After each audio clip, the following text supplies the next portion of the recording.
was going to say a few words first. Peace and blessings, everyone, and welcome to my IG Live.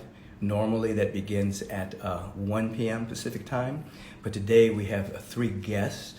And starting now, we're going to have 3 particular guests. We're going to have Benjamin Crump, the great attorney that's really been in the forefront of working with families whose children were abused or killed by law enforcement. And he's really ahead of the pack in terms of civil rights. We're going to talk with Ryan Bathé, the great actor and mother as well. And we're going to talk with the Reverend Kevin Ross out of Sacramento. This particular, we preempted our other interview with Jerry Powell because of the state of affairs that America's going through right now. So we're going to go to Benjamin Crump right now. We're going to invite him at this moment. So let your friends know that we're starting early and to come on board.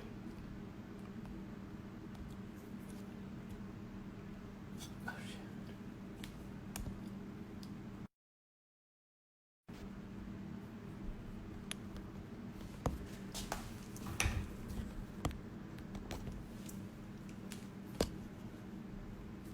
Be patient.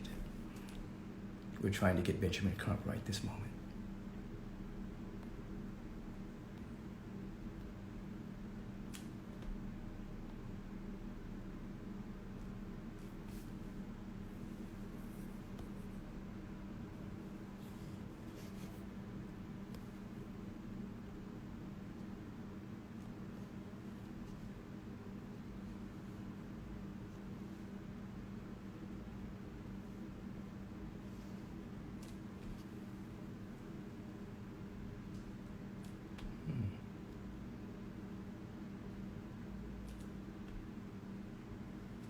Hold on one moment.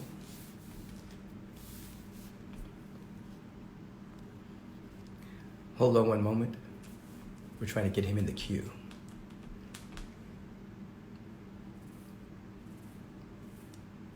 Now, obviously, we're dealing with the moment in which most of the world saw the public murder of an unarmed black man that was handcuffed and on the ground. And it's created a tremendous amount of energy through not only the United States, but throughout the entire world. So we want to talk about that today.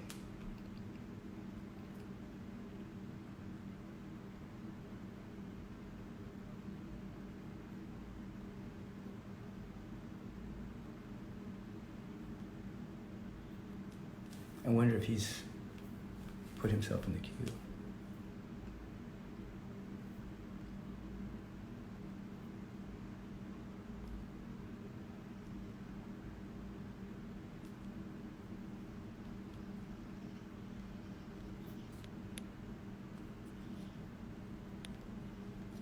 Can you X out it? And so we're going to get with him in just a moment.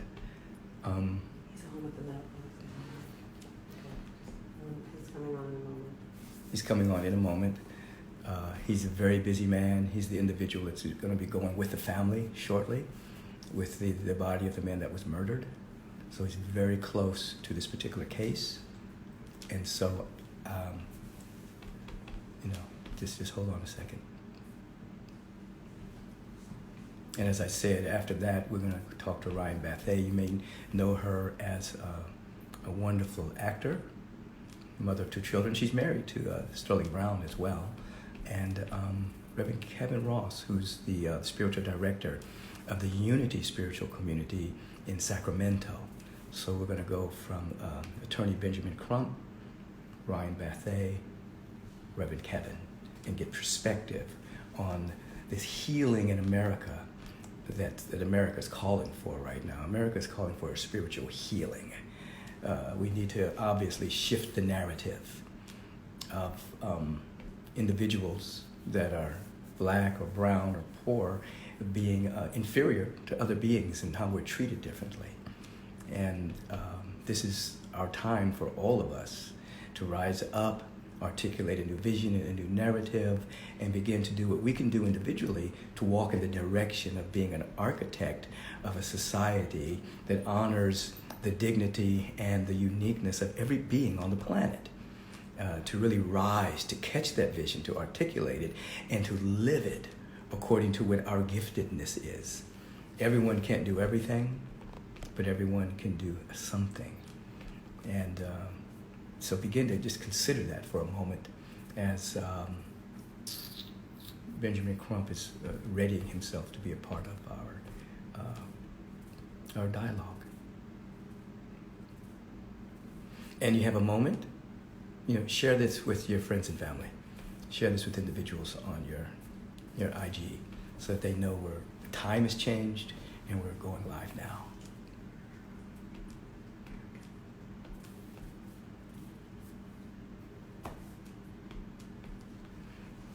So the title of our moment today is America is actually crying for spiritual healing. And that's true. And there are different levels of spiritual healing, from the universal all the way down to the very practical.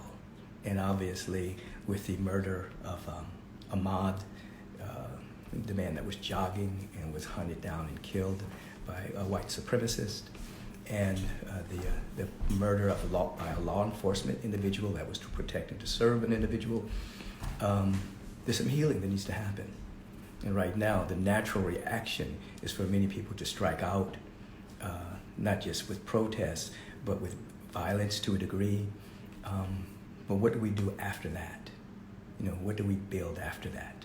You see, and this is what we're calling for, is a healing of the soul of America. And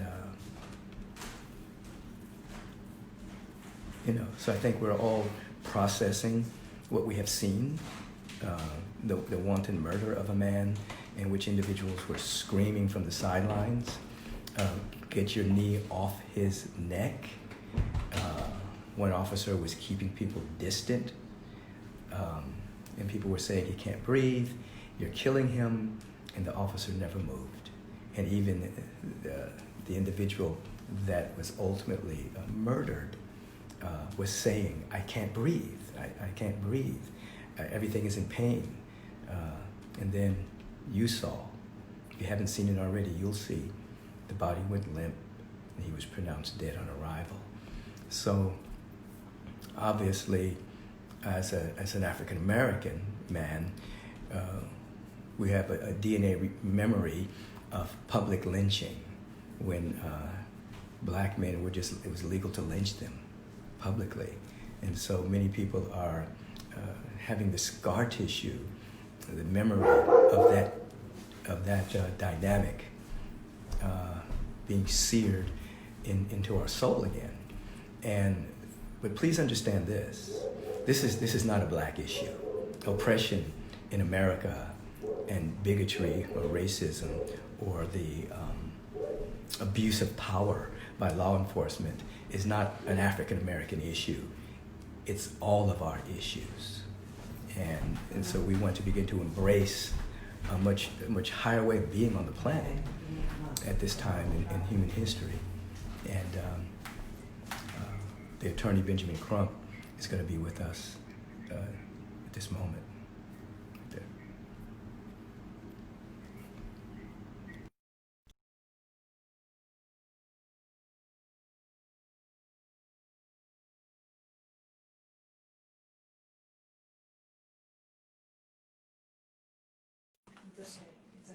We didn't send a request. We just don't tell him to end it up. So we just invited him in, and he's connecting right this moment. Brother Benjamin. Reverend, how you doing? These are very interesting times we're living in. Yes, And I really appreciate you at the last moment being able to jump on this IG Live for the moments that you do have, because what I understand, you're about to go with the family. Yeah, thank you, Reverend Michael Beckwith. Thank you for your prayers. Thank you for your advice, your counsel to so many. I know Cameron Mitchell and I always seek your counsel.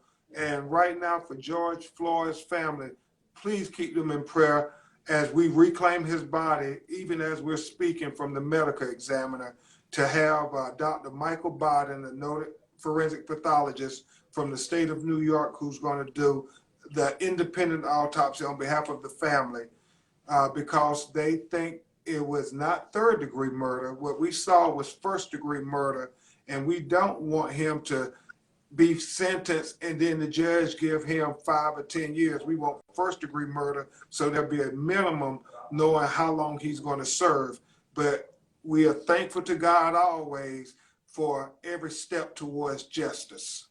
Absolutely. Now, will there be a what do you call it? What kind of a chamber is called in order to have him convicted? A grand jury? Grand jury, yes. Yeah, they have a grand jury that hopefully will expand the charges.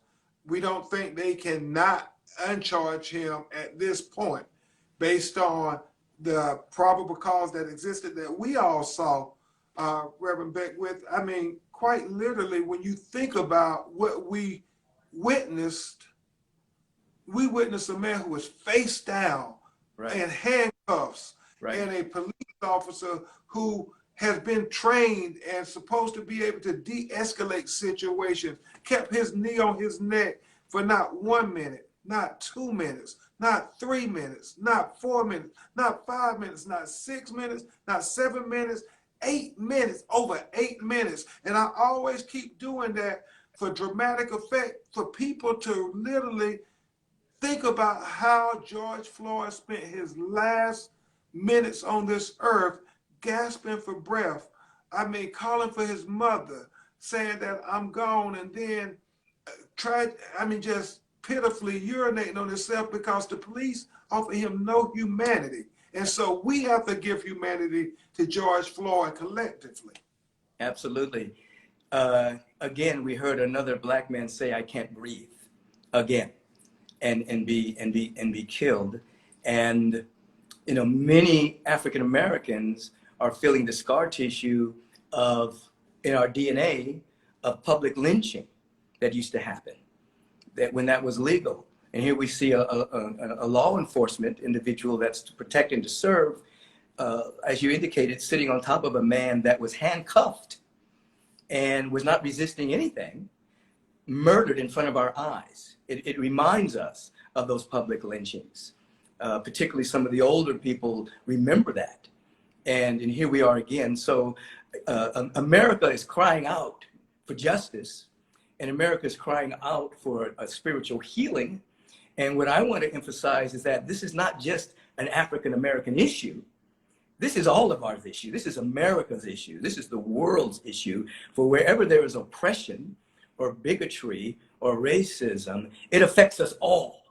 And so I'm hoping that not just African Americans are rising up, but that all of us, all citizens, are lifting up their voice and saying, this cannot be tolerated. I mean, from what I understand, and you can corroborate this, the particular officer had so many infractions in his particular file before this even happened. Now, you and I both know that if someone is harassed on a job, there's zero tolerance. But here we have police officers that have infraction after infraction after infraction after infraction, still on the job. Yes, sir. And Derek Chauvin, the officer, had 18 allegations against him of excessive force, the majority against African Americans. And then on top of that, Reverend, he had 3 of them where lawsuits were filed, and one of the lawsuits were settled. So he had, I believe, a pattern and practice of using excessive illegal force against certain people. But I did want to make this point. It's really because of the people using their voices that we even got this arrest today. Yes. We cannot take for granted, especially with the precedents of Eric Gardner, that just because we see stuff that people are going to do the right thing. No, it has to be, we see it, we have to, and become emotional about it, and we have to act on it. We Right. have to act on doing the right thing. And I want our white brothers and sisters to join us in the outrage, because as Elder Baker said, until we have white mothers as outraged as black mothers when they kill little black boys as they would be if they kill little white boys, then we won't have equality in America. And what this really is about, when you think about the protesters out there and the fact that they started using tear gas and they started using the rubber bullets, and they started arresting them and calling in the National Guard because these black people were exercising their First Amendment rights, and that's opposed to the Michigan State House, where the majority of these white militia were coming with guns, assault weapons. Nobody called the National Guard. Nobody threw tear gas. It represents there's two justice systems in America, one for black America and one for white America. But until we have equal justice for the United States of America, we won't live up to the Constitution. Absolutely. Now, I know you're about to be with the family at this moment. I don't want to, take too much of your time. I just want to thank you for jumping in and giving us your perspective. And any last words you want to say to us before you go? What should people be about? It's very simple, Pastor. I often tell people we just have to do what's right. Dr. King said the coward asked the question, is it safe? He said expediency asked the question, is it politically correct? He said, oh, vanity comes along, asked the question, is it popular? But he said conscience comes along and asks the question, is it right? And he concluded there comes a time when one must take a position that's neither popular nor politically correct or not even safe, but one must take a position because their conscience tells them it is the right thing to do. It is the right thing to do to stand up for George Floyd. It is the right thing to do to stand up for our children. It's the right thing to do to stand up for all God's children. Absolutely. Hey, thank you for the good work you're doing. You're on the forefront on so many powerful cases. Absolutely appreciate you. And now I got you in prayer because you're doing a mighty work. Thank you. So We much. need prayer. God bless you. Thank you. God bless you. That was Attorney Benjamin Crump, and he's on his way to be with the family right now to be with the body and to have the real autopsy to see exactly what happened, even though we know what happened. So for those of you who followed the Ahmaud Arbery case, where you saw two white supremacists track down a jogger and shoot him, and you follow this particular case, America is screaming for a healing. And perhaps these negative incidences will be a part of the impetus for all of us to do what we can do to make changes and to begin to articulate a different justice system and a different world we want to live in. This is my hope.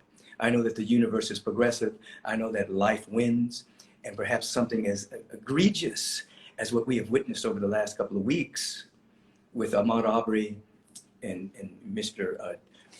George Floyd, this might be an impetus for great change. We're going to talk to Ryan Bathay. Let me see if she's available at this particular moment. Hold on one second. We're going to see if she's available in the queue at this moment.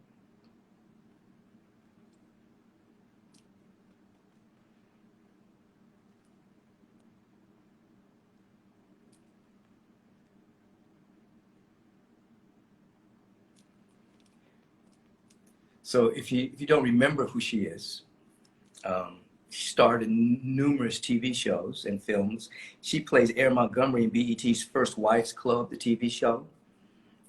She's starring in a new upcoming movie, A Sylvia's Love. Her husband is Sterling K. Brown. They're a powerful couple raising two children, two African-American boys, obviously. So I want to get her perspective about the times in which we are living. From her perspective as an individual that practices spiritually, an individual that's raising two young men, a woman, And we'll continue this dialogue. If you're just tuning in, normally the IGs start at 1 p.m. Pacific time. But because the state of affairs is happening in America right now, I thought it best to shift the perspective for a moment and to deal with what's current right now and to provide some perspective on it. We heard Attorney Benjamin Crump, who's with the family of George Floyd. And he's the attorney on this particular case. We're going to be talking to Ryan Bathay, who I've just read you her bio. And we're going to be talking with Reverend Kevin, who's on the forefront of many issues that deal with civil rights. He's the spiritual leader of the Unity community in Sacramento, which is also a part of the Agape community. He's an affiliate, very articulate young man rising up in the spiritual stature.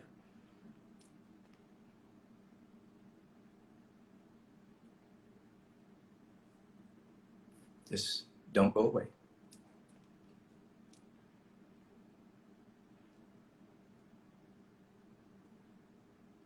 While we're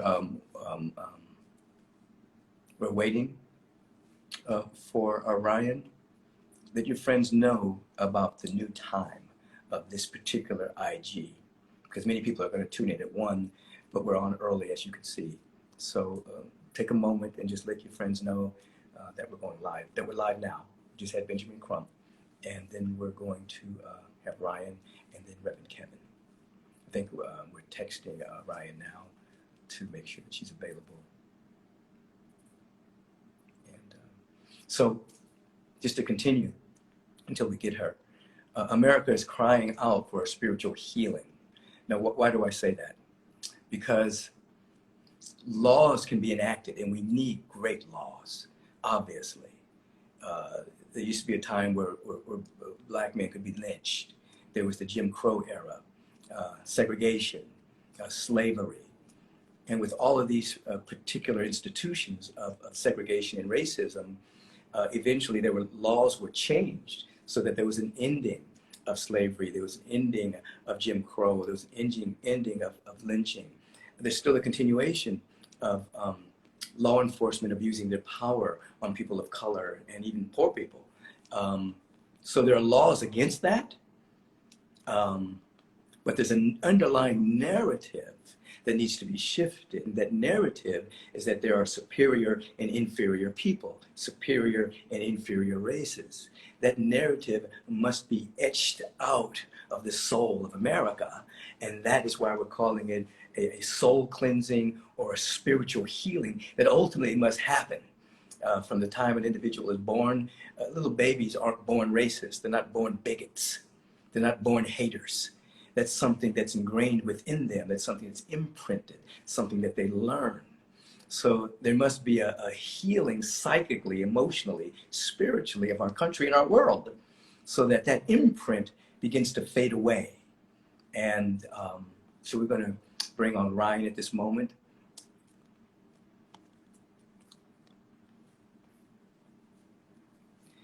I gave you her bio, and you may recognize her from her reoccurring role in the BET First Wives Club. Ryan, how are you? I'm well, thank you. How are you? I'm doing good. You know, we're having to rise above the turbulence that's happening at this time in human history, whether it's Ahmaud Arbery, or today we're dealing with George Floyd, and then you have the politicizing of COVID-19 that's happening across the board. So there's so much up at this time in human history that we have to deal with. And so I wanted you to be on today as we're dealing with this George Floyd situation.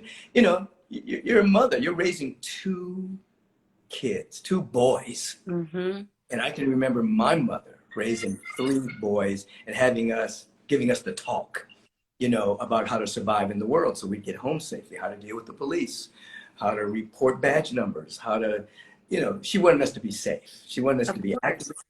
And so with all this going on, what is your perspective on this? I know it's deep and it's varied and it's layered, Just start wherever you want to. Well, I think I'll start at the beginning. I remember when I was pregnant with Amari. So I have two kids, Andrew and Amari, they're 4 years apart. And when I was pregnant with Amari, I was having a really tough time because I was like, I don't know how to have two little Black boys. And I have one is scary enough. My Black husband is scared, but now I have another one. And I was like, I remember having a lot of conversations. It was a journey for me, which was like, it brought up, and when you're pregnant, just a lot of stuff is happening. You're downloading a lot of things. And I really had to sit in that and be with that and be with the fact that I was very much afraid of it because I had already done it once and I didn't want to have to do it again. Because for me, my question is always, when does my little boy start being a man to people outside of this home, Yeah. outside of our community? And that's a question I still wrestle with, because every day he gets a little bit taller. They both do. That's kind of how kids have this way Right. of continuing to grow. Right. And I often think about that. And I think for us, for me and for Sterling, we've been very mindful about the communities that we've put them in, in terms of school. They go to a public school because I felt like I had a better shot with women, with teachers of color who actually lived and walked a certain walk themselves, in terms of being able to have conversations with them and them not seeing my children as problems. Yes. So we've tried to be mindful about that. The community that we live in, I did not, where I grew up on the East Coast, I grew up in Connecticut, and there weren't any predominantly Black communities where you could own a home, et cetera, like they do in LA. LA is a really great example of that. And not that everybody has to own their home, but for our situation, I felt like being mindful of raising them in the community where we're raising them, where there was just at least a little bit of, I don't want to use the word safety because we're always safe. You taught me that because we were talking about football at one point. So we're always safe, right? They're always safe. They're always protected, safe. We walk, we live in a friendly universe. But I also feel like I had to make, as a mother, mindful choices to reflect that friendliness at every turn that I could. Right. And obviously, at a certain point, they say that by the time a child is like 7 or 8 years old, they already psychically know that there's a level of racism or bigotry that they're dealing with. They may not know what it is, they may not know what to call it, but they know if they walk into a room, they psychically feel that they are the other. Mm-hmm. They're not the same. And they begin to develop like psychic antibodies on how to deal with that. So as an African-American mother, you have to shower with so much love and the awareness that you just said that they are safe, live in a friendly universe. You have to we have to kind of overcompensate where other people don't necessarily have to overcompensate. I mean, the word in our house, or the hashtag in our house, is Black Boy Joy. Black Boy Joy? Black Boy Joy. Man, in this house, there's battle fights and fun and lots of hugs and kisses and game nights and laughter, and so much. We try to infuse their day to day with so much joy, and this is a violence-free home as much as possible, and that's difficult because I am an African American mother, and it's interesting from a spiritual perspective, the things that sort of jump out, right? Like things that jump out of my mouth that I'm like, Right. Look what I did, and it's just, I have to be, if I'm not conscious, things that I just have been raised with will just jump out of my mouth. And listen, it's effective. Right. Andrew said the other day he was watching some cartoon, and it was these tanks that would not stop. They were like these Terminator tanks. And it was the Airbender. So it was and he said, you know what, man, they're like black mamas, but the bad kind. Wow. You know, I'm going to ask you something. You recently posted something on your Facebook, I did. or was it Facebook or Instagram, regarding the issues that are going on now. We were talking about it a little bit earlier. Uh, Oh, yes, yes, yes, yes, I yes. think it's a good perspective.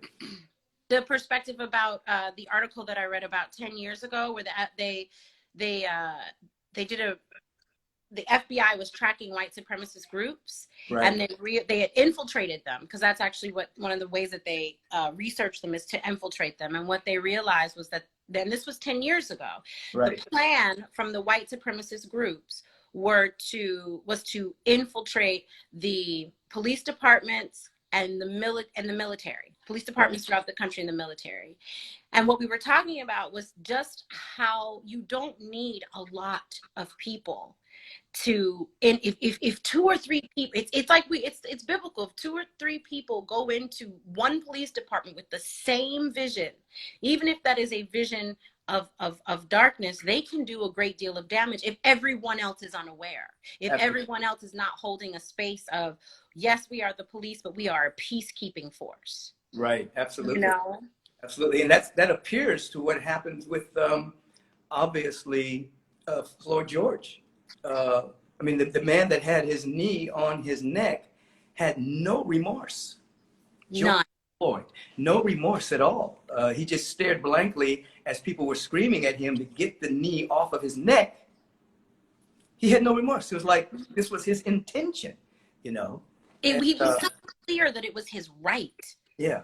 Do you know what I mean? I have a right to do this. Yes. And so this is why we're talking about we need a spiritual healing on so many levels. There's obviously the legalistic, practical level. And then there's the level of shifting the narrative about superiority and inferiority that people are still imprinted with.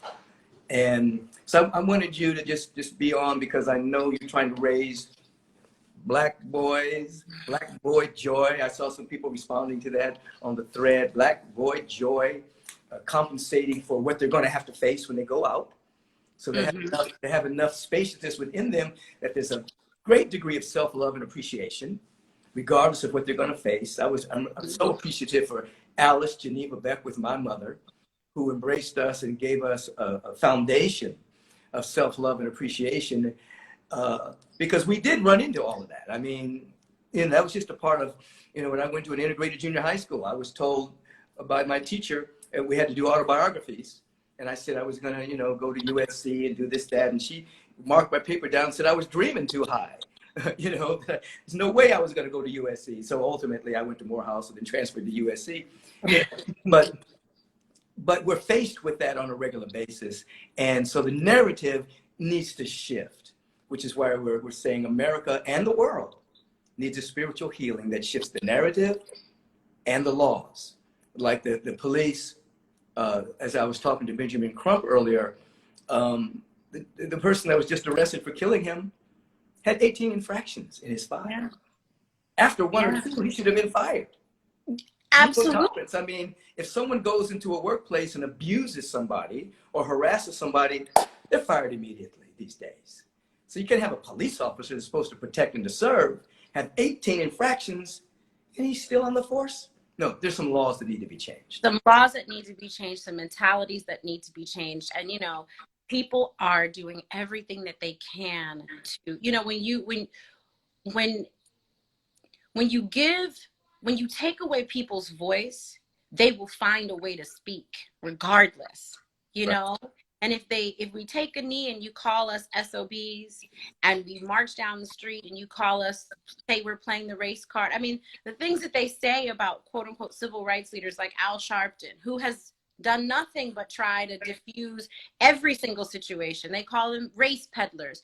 At every turn, there's a derogatory term for everything that people have done to try and bring light and awareness to these issues. And so what's happening now is like you've pushed people to the point where you've taken away everything. They're going to speak. That's what human beings are going to do. They're going to speak. They're going to talk with whatever tools they have. Right. And so I think you're absolutely, right in the sense that if we can continue to raise the consciousness, then we can help everyone have that voice, even when the tools are being taken away from them, and we can give them higher and higher tools that they may not see right now, you know, because right now you see this tool, you see this, I'm gonna throw this, I'm gonna burn that, because those are very tactile tools, but there are other tools that we have at our disposal. And I think that that's what our job is as well, you know, is to constantly raise that vibration in the midst of this, you know. Absolutely. And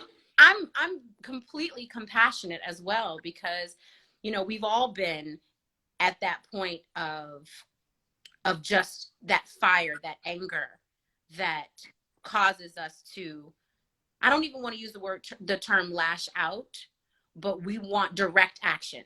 Right.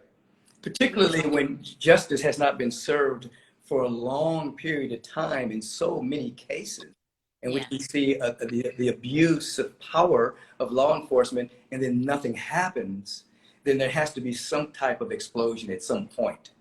Right. And so, yeah, that's what we're seeing. We're seeing a natural human reaction. But now, after that, after this dies down, there must be boots on the ground and consciousness in the air to make a difference. There has to be, you know, things that we can begin to do once, you know, the furor is over, you know. Yes. And this is what we're about. This is what we're about. And I appreciate you being on with me today. I know that Sterling's nephew passed over, and he's at the funeral of his nephew. So we give tremendous prayers for you and Sterling and his sister and the whole family as they're going through that particular situation. And, you know, are you coming back for another season of First Wives Club? That's a whole nother conversation. Well, at another time, in a few weeks, we'll have a different conversation. I know you're involved with a new movie coming out. I know there's a lot of stuff you're doing, and we'll talk about that later. But right now, we just wanted to deal with the current events. Absolutely. And our perspective on it. So thank you for being with us. Any parting words? I just want you to know that Alice is my hero. She always has been. She always will be. My mother? Yes, absolutely. I remember sitting in Agape, and I would watch her, and I would be like, that's the path. That's who, if there's a hero, that's who I wanna be. And then, of course, when I had a son, I was like, oh, well, be careful what you wish for. And then I had another one, and I was like, be really careful what you wish for. Alice?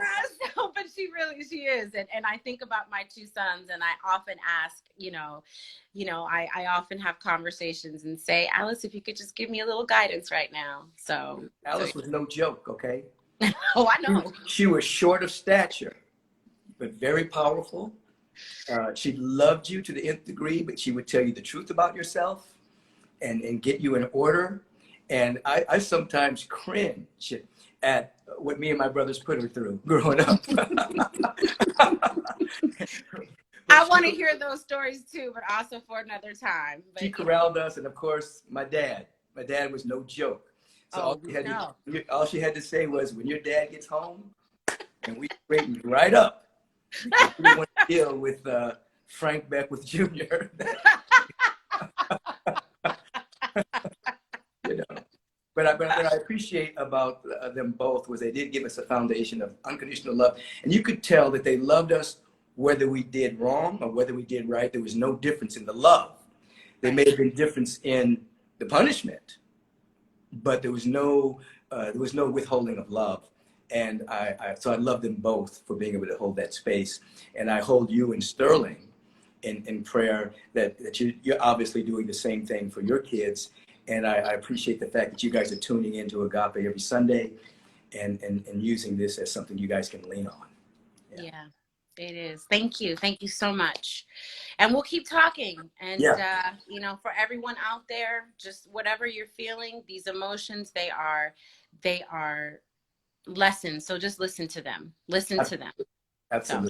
So, all right. Thank you, Ryan. Ryan, love you guys. Bye. Hey, we're going to go to Ayanla Benzant is tuning in. We're going to talk to Ayanla for a moment and then go to Reverend Kevin Ross. Is Ayanla still with us? We're going to invite her. And because she's definitely a voice of healing, and a powerful voice that many people lean into. So we're inviting my sister, Iyanla Van Zandt, to connect with us. Iyanla Van Zandt, how are you, sis? I'm good. Ooh, I was frantic. I was like, oh, technology. What did I do? I know that's what I call the Corona bonus. Everybody has grown in technology in a very short period of time. Yeah, I've been broadcasting on 2 places at the same time. Right. Well, I'm glad you joined me. I called you to come in and give a little perspective, a little healing perspective, because I'm calling today, you know, America's crying out for a spiritual healing. Oh, absolutely. You know, George Floyd, Ahmaud Arbery, Breonna Taylor. There's so much abuse of power and force and racism that's being revealed. I mean, not that it's just rising now. That's it. It's been here, but now the transparency about what we've been dealing with for so long is showing up. So I wanted you to come on, just share a perspective, you know? Well, yesterday I was live on Facebook for 9 hours. Wow. Because we got to get it, Michael. Yeah. We got to get it. Let me say this first so that we have a clear understanding. And some people, this will be over your head, and that's okay. Planting seeds. We owe George Floyd a debt of gratitude. Yes. That he sacrificed his life at this time so that this could be brought to the surface. Yes. We didn't get it with Trayvon. We didn't get it with Philander. We didn't get it with Tamir Rice. We didn't get it with John Crawford. Just 2 months ago, Stephen Taylor, with a mental illness, shot in the Walmart till the people had to tell the police, stop shooting him. We didn't even hear that one. We didn't get it with Atiana Jefferson, shot in her home playing video games with her nephew. Right. We didn't get it with Breonna Taylor. Oh, we got it now. Yes. So we owe him a debt of gratitude for his sacrifice, because this is what's happening. We've got 5 heavenly energies, you can call them planets if you want to, going in retrograde. Come on. And what those planets are saying is, you cannot sweep it under the rug anymore. Right. Corona came to stop us in our tracks. The coronavirus, in addition to a physical energy, has a spiritual energy. Yes. And people who've had it will describe it as dark. They will describe it as an energy. It came to stop us in our tracks because we cannot move forward until we deal with what's been swept under the rug. White male domination. Yes. White male superiority. White males who think they can get away with anything and everything. Have we not seen it? I'm not talking political party. I'm not talking red, white, left. I'm talking energetically. Yes. We cannot sweep racism under the carpet anymore. We cannot sweep economic greed and disparity under the carpet anymore. We are all being held accountable, personally, individually, and universally. We talk about the disparity in the African American community as it relates to economics, healthcare, and even deaths in the corona.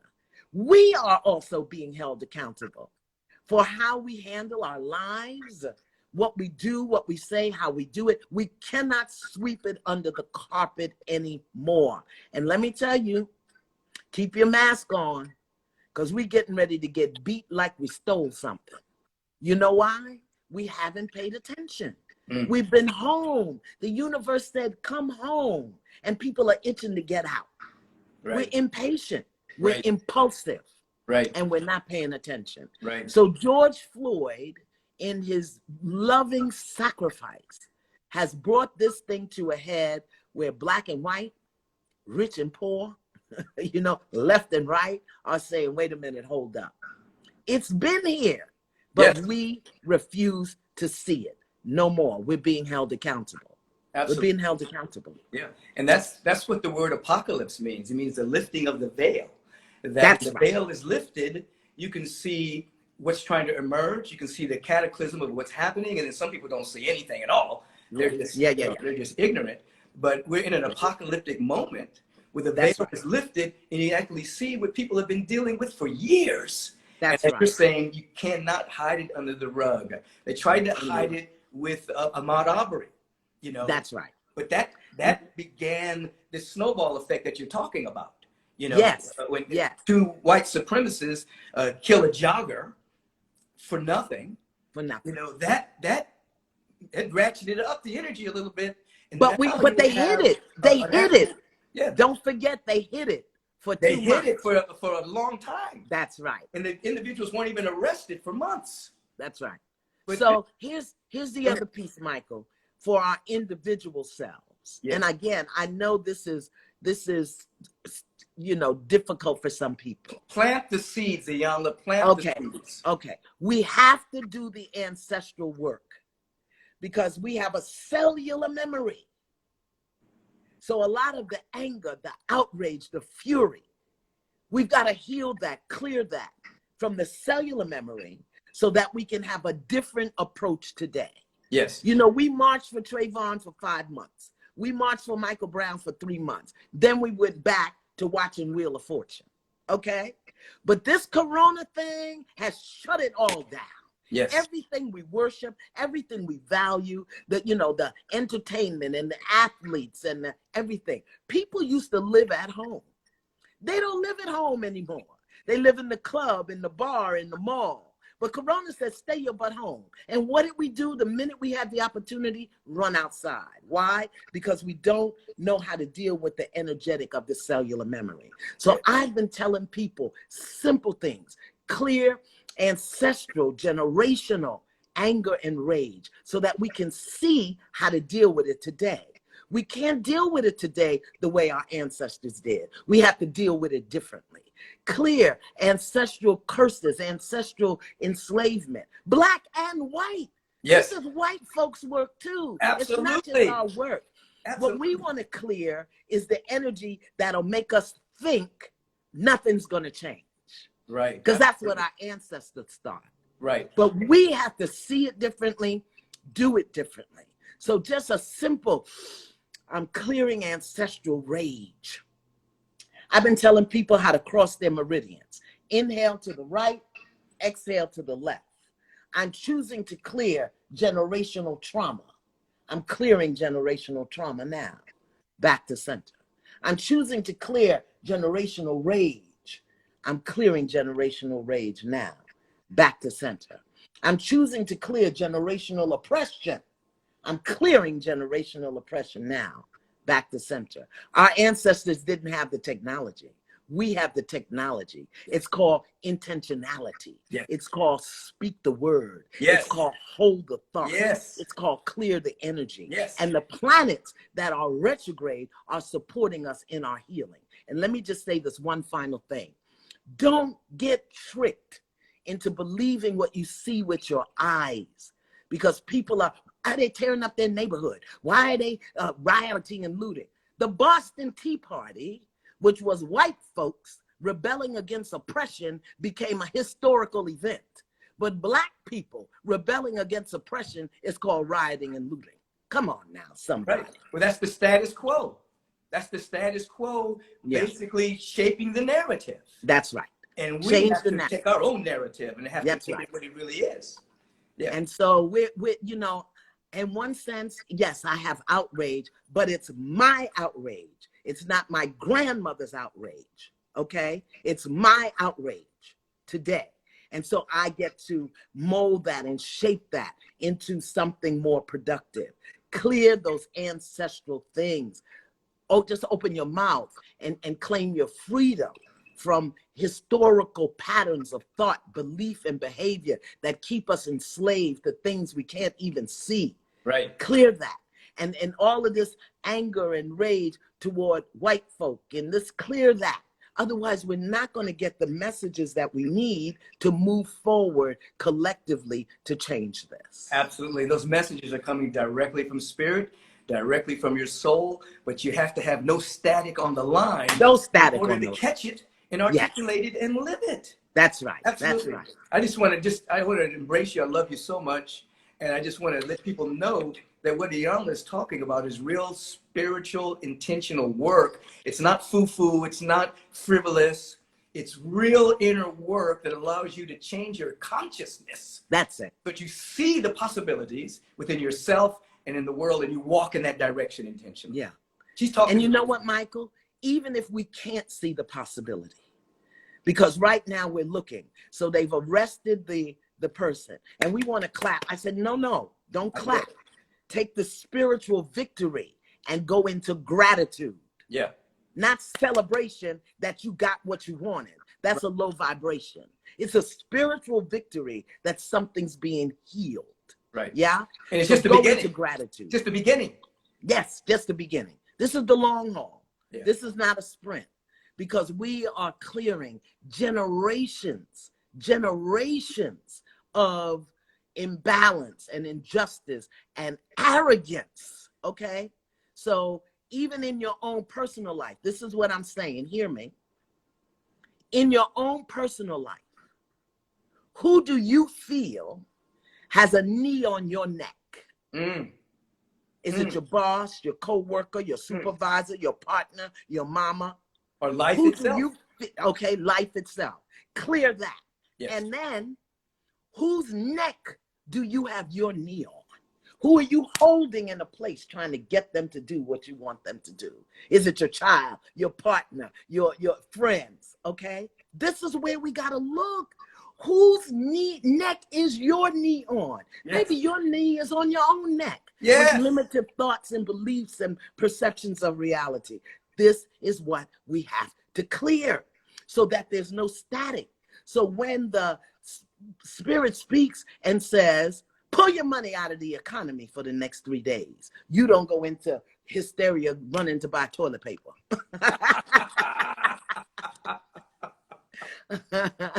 Well, you know what? We didn't come here to be consumers. We came here to be creators. That's right. Totally. Yeah. Oh, So you know this is the level of work, and it's for me, and I'm sure for you, it's exciting. You know what I mean? Well, you know what? As I've been that. saying, this is our time. Yes. Because Yes. everything is fluxed up, which means everything is malleable right now. Yeah. So Yes. we can make great changes if Yes, we right. do heal our wounds Yes. and then catch a larger vision and walk in that direction. That's right. Everything, we don't want someone else to Yes. actually create our agenda for us. No. We no. want to have our own agenda and our own narrative, and that's why we have to do the work you just described. And the thing is that we've got it. See, we have become so externally validated. You know, the eyes, the nails, the hair, the butt, the lips, the TV, the job, the titles, the fame, the fortune. But Corona said, stay home. And we're all Go equal. in. Right. So we have to do the individual work so that we can be purposeful, valuable, meaningful in the external work. Do your work. Whose neck do you have your knee on? How do you have your knee on your own neck? And whose neck is on whose knee is on your neck? And what are you thinking and feeling about that? Clear it up. Clear it up. This is beautiful. And before you go, I know I recently did an interview with you on your program that's going to come on OWN. Tell the people about that so they can be aware of We're doing a whole show. It's called Fear Not. It airs on Saturday night at 9 p.m. Nobody's watching it.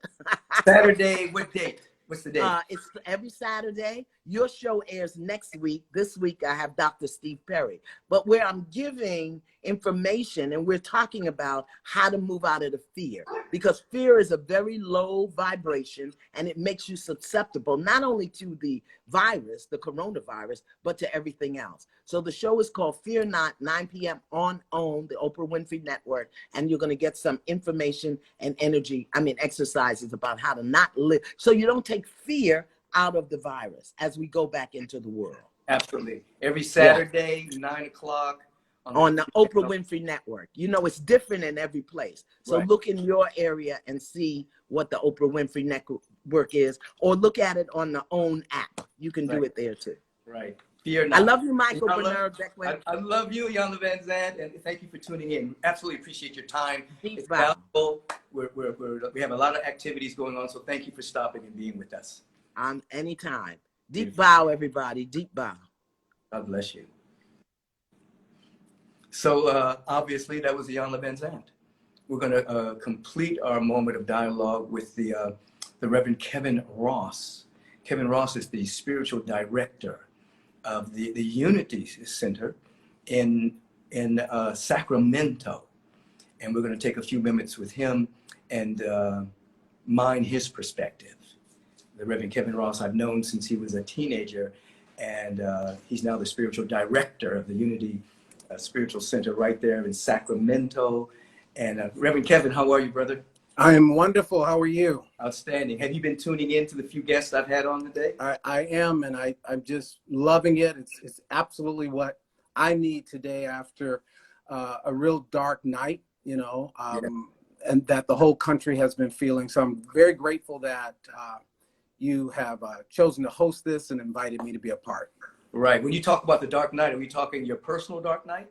Personally, I've been carrying some of the energetic. It's been building up, you know, and I didn't know exactly what it was, exactly where it all was coming from, but I was feeling that this eruption was occurring because I could feel it within myself. I'm empathic, and so I've been taking it on. I was talking to my wife the other day, and I was saying that if we don't see our white brothers and sisters begin to talk to each other about structural and institutionalized racism and the impact that it has on their brown, black, and brothers and sisters of color, if they don't begin to have those conversations, those of us who are fully willing, open, and ready and engaged in having those conversations with them will stop talking. And then those individuals who don't care to talk will start taking matters into their own hands. And I said that to my wife the other day as I was just holding this energy around George Floyd. And to just tag into what Iyanla said a minute ago, I want to honor all of the untimely ancestors created by racialized violence.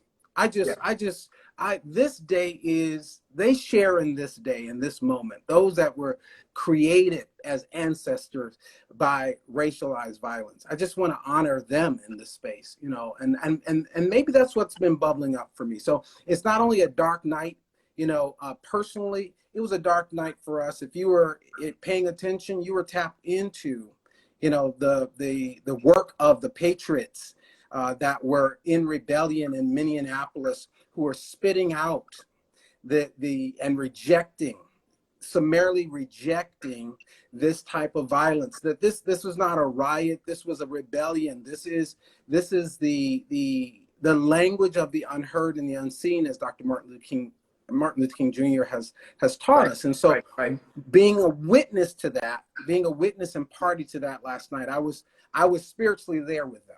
I was spiritually there with them. Absolutely. I saw what you posted, and I'm in concert with that, because as I was sharing earlier with one of the guests, this is not a black issue. This is an American issue. This is a human issue. This is a world issue. For wherever there is racial superiority consciousness or racism or bigotry, it affects everyone. It doesn't just affect black people or brown people or yellow people. It affects us all. And everyone has to be in the conversation. You look at, historically, you look at when the hoses were put on Dr. King. You look at the March to Selma. You look at Emmett Till being murdered.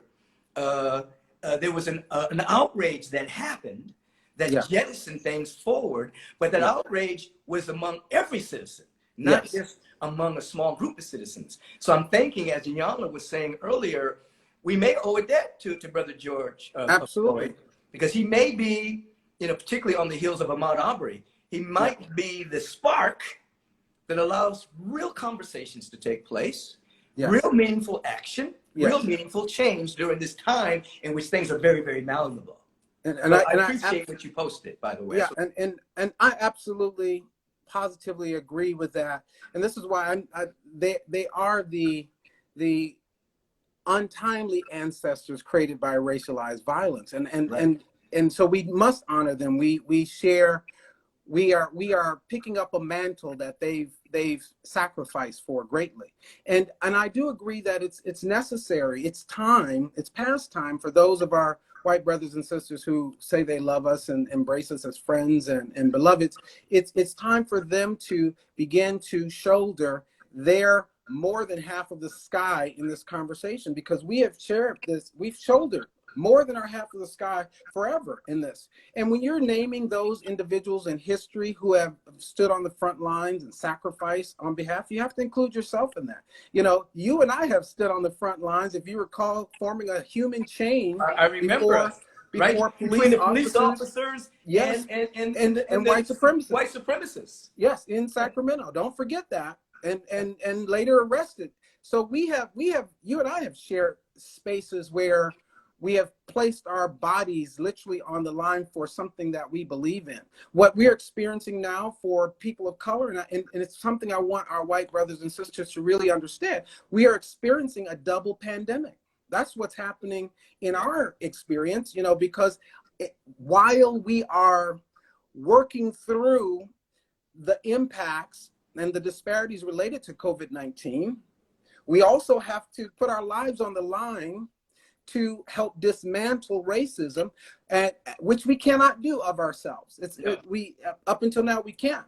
And so what I love about what you and Iyanla are saying about we need to do our work, we need to do our individualized work, and we need to not be afraid of the rage. Rage is a part of this, you know. We can't fix what we will not face. We can't heal what we will not hear. And so we're asking you to hear us and face race just as the rest of us are facing race every day. It's not something that I have the convenience of withdrawing from. It is just a part of who I am. You know? No, you do not. You cannot hide.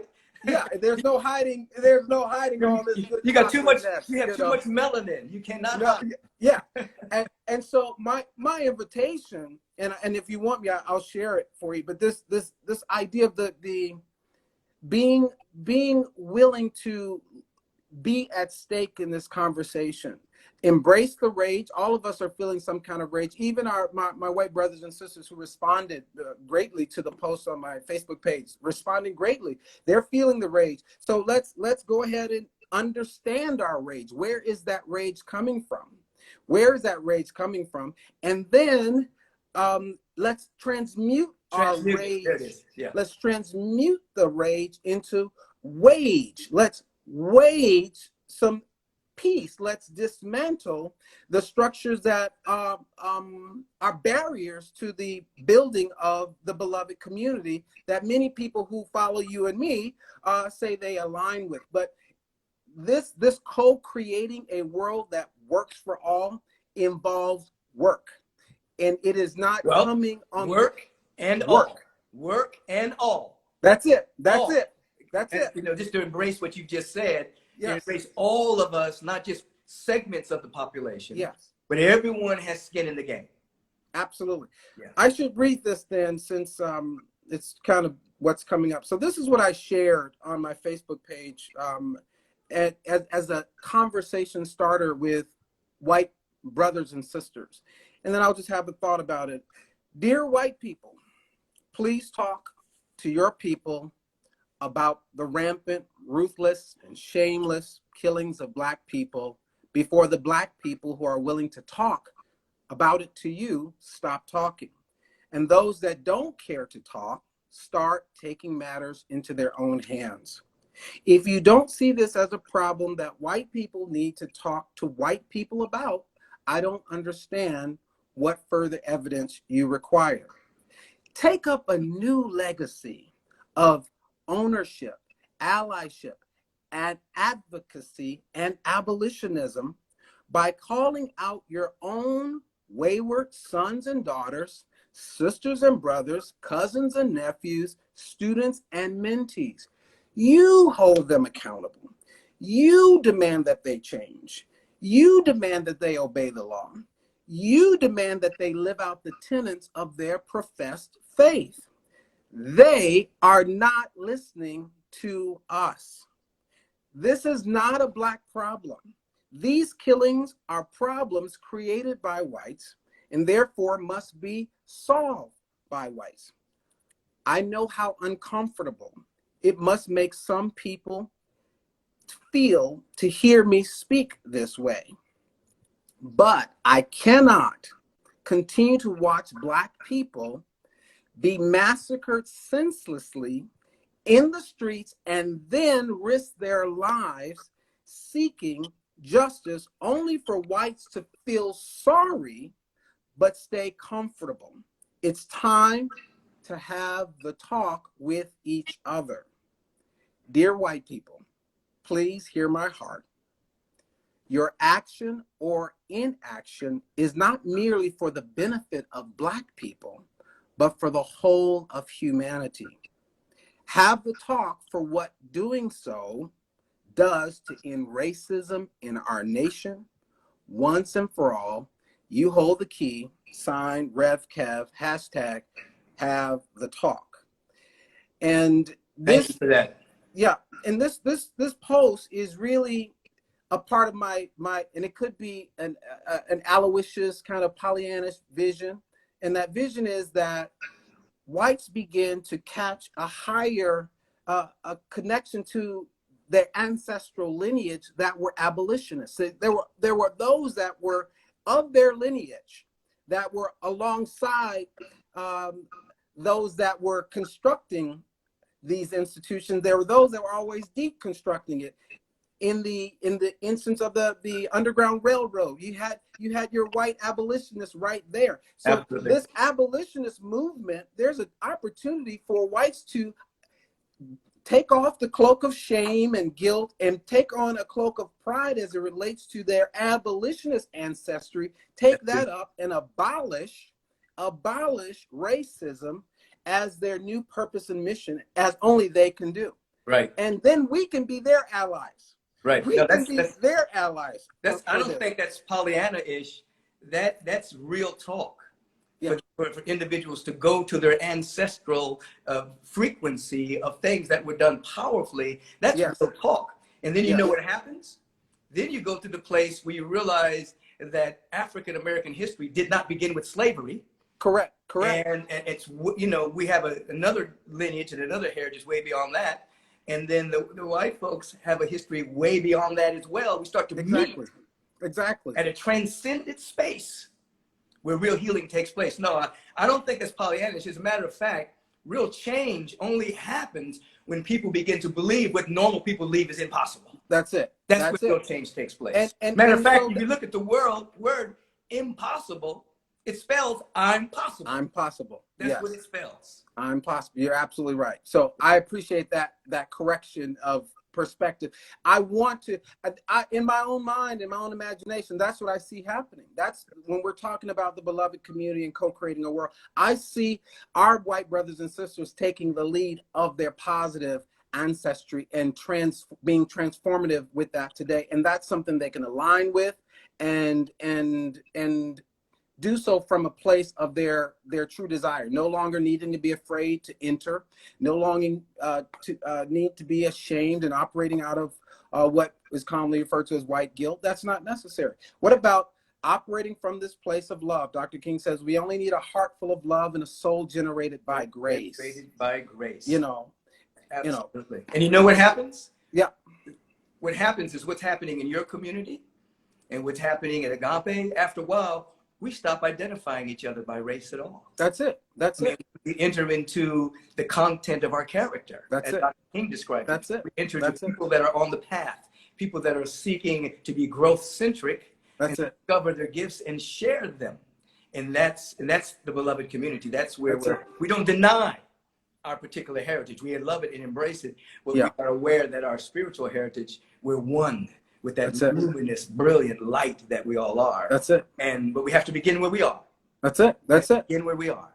And so, if we broaden our neighborhood of concern and start with having the talk. See, as you were talking about earlier, Yeah. Blacks have to have the talk with their sons and daughters. Absolutely. Let our white counterparts, brothers and sisters, begin to have the talk. Okay, Absolutely. you know, they're at the Joneses' house. You know how Kevin and David and your black brothers and sisters, your friends that belong, because now we belong to each other. So when we belong to each other, then our way of being, our level of ownership and at stakeness with each other is different. So I'm going to have the talk with my white kids about, hey, listen, you know, your brother Kevin that you hang out with, you know, just because of his color, he can be very at risk. Would you be willing to interrupt any kind of racial slurs or any kind of racial bullying that might be going on around him and be a disruption to that?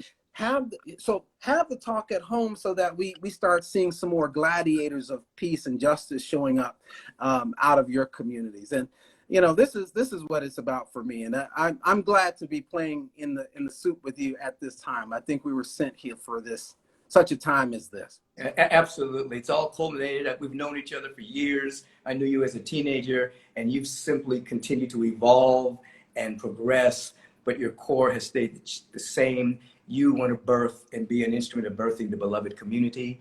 I applaud you for that. I thank you for tuning in today, because I called everyone at the last moment because I thought I needed to change the IG Live perspective today because of the current events. And so you and Ryan and Iyanla and Ben Crump said yes and jumped on without hardly any notice. So I just want to say thank you for being ready. Thank you for your articulation. Thank you for you. And to give all your people up there in Sacramento and your spiritual community, give them my love and appreciation. Indeed, we love you, and we thank you for all that you're doing, and we're happy to be aligned with Agape International Spiritual Center. We're now Unity of Sacramento International Spiritual Center, and that's an honor. We're glad to be playing. God bless Peace. you, Kat. Namaste. Give Namaste. your wife and kids my love, will you? I will do that. We'll do that. God bless you. Peace. You got it. So peace and riches blessings, everyone. That was a Reverend Kevin and Sacramento, that Unity, a center in Sacramento, a spiritual community aligned with Agape. You've embraced Iyanla Van Zant, reminding us to heal our own ancestral wounds so that we can see clearly and get guidance without static on the line. You've heard Ryan Bathe and her perspective and letting us know that many white supremacists are integrating into the police department, but also what it takes to raise young black boys. And she's embracing black boy joy as a kind of a compensation for what she knows they'll be facing. Benjamin Crump, who's now with the family of George Floyd and participating in that whole legal activity that must take place for justice. So we'll continue to allow for George Floyd to be an impetus for conversation, an impetus for prayer, an impetus for action, an impetus for asking what we can do to help create a kind and just global society. You know what you need? Kind people, enlightened beings. And that's where your spiritual work comes into play. Looking forward to seeing you online Sunday at agapelive.com or our Facebook page. Looking forward to feeding you more information on my app, michaelbbeckwith.tv. You just subscribe to it, it's free. If you want to upgrade, you can, it's free. And go to the app page and get it. And we'll continue to give offerings, continue to serve as a spiritual community, as an individual. You stay prayed up. Do not be pulled back into consumerism and materialism. Go into periods of self-examination, stillness, meditation, and discover what you're meant to be. Not what you should be by an external authority figure, but what are you meant to be by the presence that's never in absence. Have a bright day.